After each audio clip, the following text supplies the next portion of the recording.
Welcome back, beautiful tri-state area. You're listening to a moment of Zen right here on 710 WOR, the voice of New York, iHeartRadio. I'm your host, Zen Sams. Up next in the Discover Your Potential segment, brought to you by Keep the Past, we're joined by our regular contributor and co-host, Anna Devere, and today she is joined by Kara Peterson, the co-founder of Describe.ai. It's a justice tech startup based in Boston. Co-founding the company with her husband, Richard DeBona, back in 2023, they aim to leverage AI to help democratize access to the law and to address the justice crisis in the US. Now, in addition to being a justice tech entrepreneur, Kara is also a marketing communications executive who focuses on organizations with a social justice focus and a recognized voice on using AI technology for good.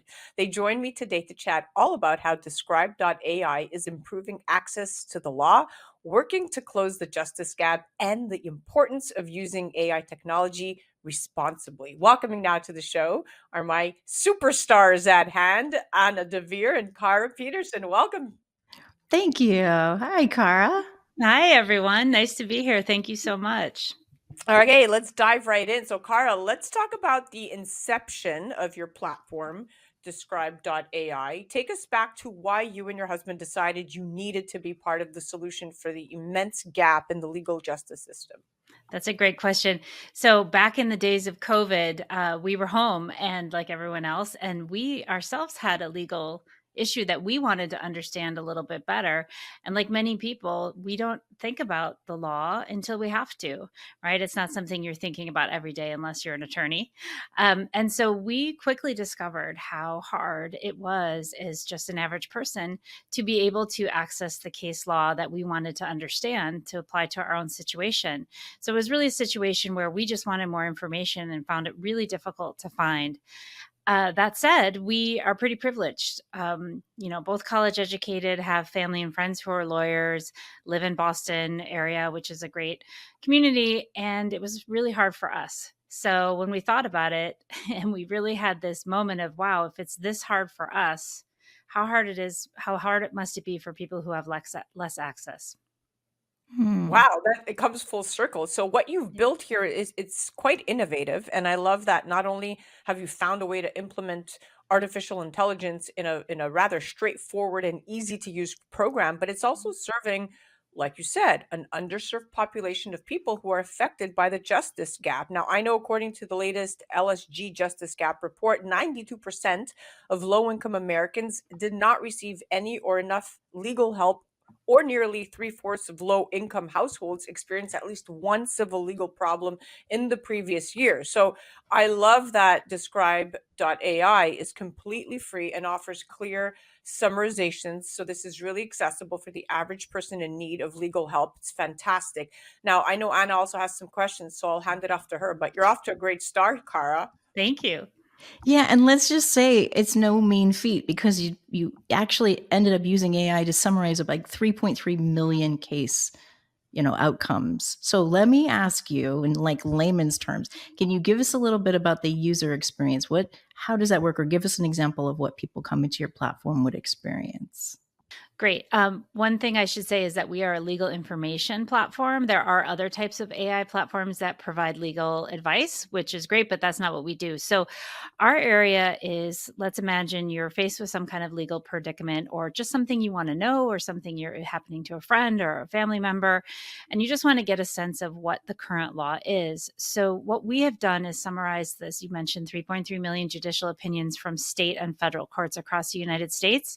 And those are essentially the law, right? And that's your law, that's my law, that's everyone's listening to this podcast law, because it is the American law. So the idea that you can't access it or it's so difficult to access really isn't in the spirit of how the law should be delivered. So what you can do on our platform is you can go in, as you mentioned, it's free. There's no sign up. We don't track you, none of those things. And you can just ask a question in natural English. And what it will do is give you case law that the AI system has found relevant to your situation. Now, that's great. It's great information. It makes you feel like you have some agency. It's not going to tell you exactly what to do, but it's going to give you a great head start for maybe when you're going to engage with a lawyer later on. That's amazing. You are clearly a recognized voice for responsible artificial intelligence, and I emphasize the word responsible and using AI for good, which is an aspect that's too often overlooked because the technology is continuing to grow and people are a little bit apprehensive. In fact, in a Pew Research survey conducted last year, 70% of respondents familiar with AI said they had very little or no trust at all in companies to use AI responsibly. So, it's important to not only acknowledge the power of AI, but also the ethics and how to implement it responsibly. Now, you're an expert in this manner and an active member of several women in AI and women in legal tech groups across the US. Not to mention, you recently received an award from the American Bar Association as a Woman of Legal Tech 2024. Congratulations. Can you tell us a little bit more about your journey with AI technology? And did you have any idea that your journey would bring you here? Absolutely none, which is really fun. And this is sort of what speaks to the moment we're at in with AI, that the sky's the limit, really. If you can dream it, you can do it. Pretty much. It's an incredible moment in time. But yeah, AI is opening the door for so many people to do things that are important to them and that they're passionate about. So, like I was saying, this situation with us, it just opened the door to perhaps solving a problem instead of actually just sitting around being upset about it or feeling bad about it. It's giving agency to people to kind of get into things that they've maybe always been interested in. And your point about AI and ethics is probably the most important thing that I would ask people listening think about, because we're not always so good in this society at taking technology or developments and making sure that the benefits are spread across people of all types. We tend to favor the approach that creates some unicorns and some very wealthy individuals and people that really get all the benefits. But with AI, if we do that, it's going to be the biggest wasted opportunity of generation. So, what I advocate for is any one of us, all of you on the show, all of the people listening to the show, that we are in charge right now of this decision and that we can demand that AI be used to help all people and not just the people who have access to the most resources. So I think that's the most fundamental point, is that people need to make noise about that and insist that this be a moment where we use this new technology for good. And to tell you the truth, the women of AI are going to be the ones who make that happen. Amen. And I wanted to echo that and just put a big amen on the end of it and say, everybody belongs at this table of thought leadership. So I applaud you for carving this path. But for anybody listening who doesn't think they belong in this conversation about artificial intelligence, what advice would you give for people who might be feeling some imposter syndrome if you're not feeling tech savvy out there? Yeah, I've gone through my own journey of imposter syndrome, and people, out there maybe thinking, "Oh, geez, she must really know what she's talking about and feel confident every time she walks into a room." No, that's not how it works, right? So you grow and you learn and you get stronger, but we all have imposter syndrome, and that's okay. And let me tell you the little secret.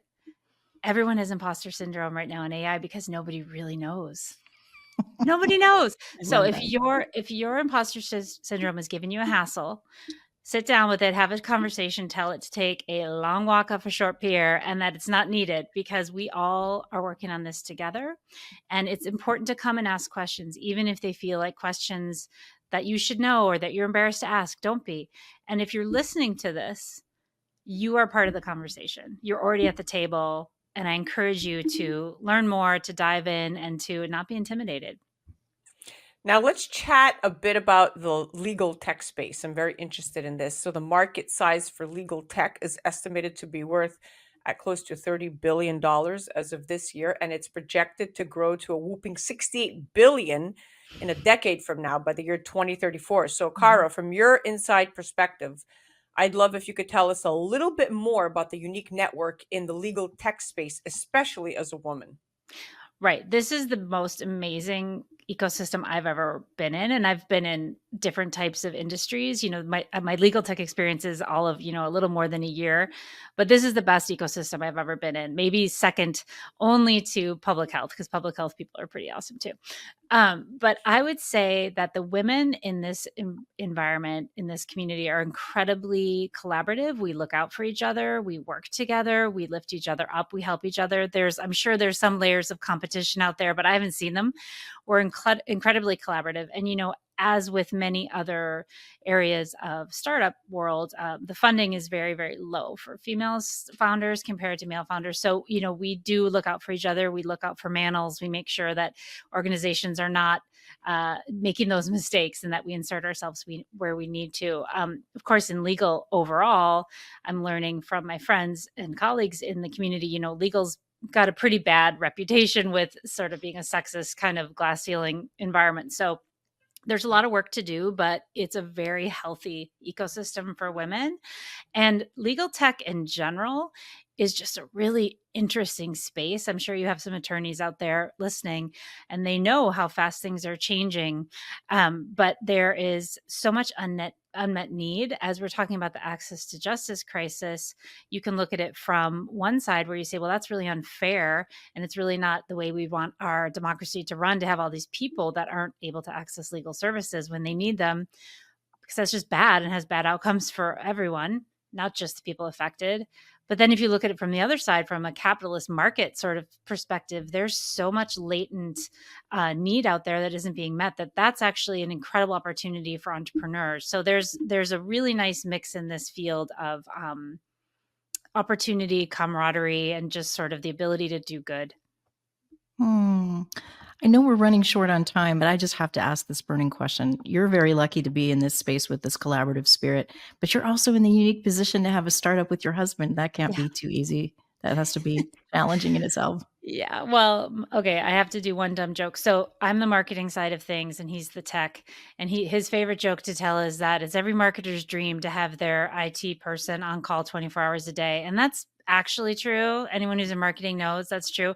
But yeah, it's challenging. It's fun. But I would say the best part about it is that when you're co-founder and you share basically ethics or outcomes in mind, you don't have to argue about those things or have those conversations. So he and I share, the same sort of vision of what we want this to be and what we want it to do. We want to be a profitable company. We're not a nonprofit, but we also want to make sure that what we're doing is putting good back into the world, in a world that really needs it. So he and I agree on that, and that's very lucky. Beautiful. Well, I'm glad you found your life partner and your business partner all rolled up in one. That can make life extremely, extremely firecracky. But Yes.